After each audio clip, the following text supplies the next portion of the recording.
Ang masunod liwat nga aton ipapatukar, kabaguhang gihapon niya mga 20s naging komposo ni Sir Lucien. Kundi ini na nanay may buruhaton nato na atong kinabuhi ba nga nasa rin kita kabudlay man, kahubya na. Pero nasa rin Sir Lucien didahan na musika, may dangani mga kabudlay nagpapasabot lang ito nga hikita, natural nga tao, natural na aton ginaabat, di ba? Ang importante lang hinidini nga diri kita magbudlay, nga diri kita mag-dwell ito nga kabutangan.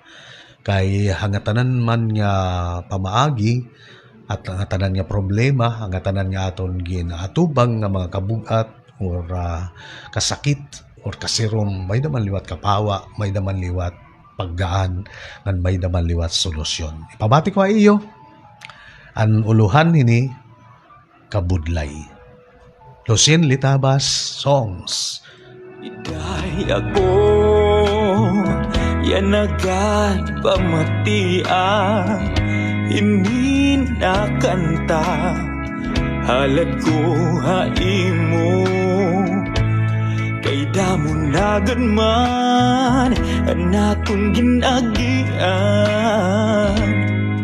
kinabuhin kalipay na puno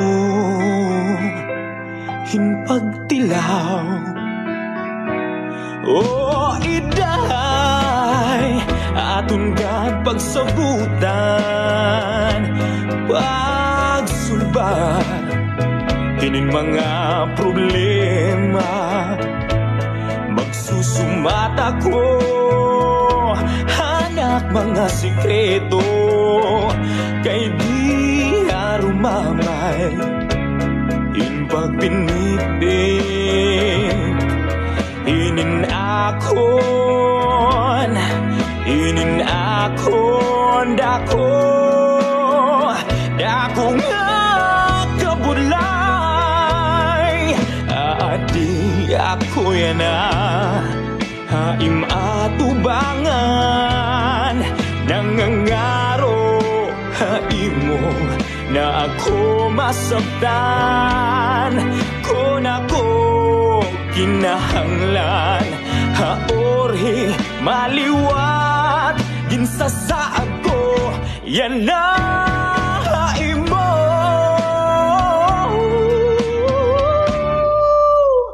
Oh, iday atunggan pagsabutan, pagsulbar ini mga problema, magsusumata ko hanap mga sikreto kay di arumamay in pagbinitbit inin akon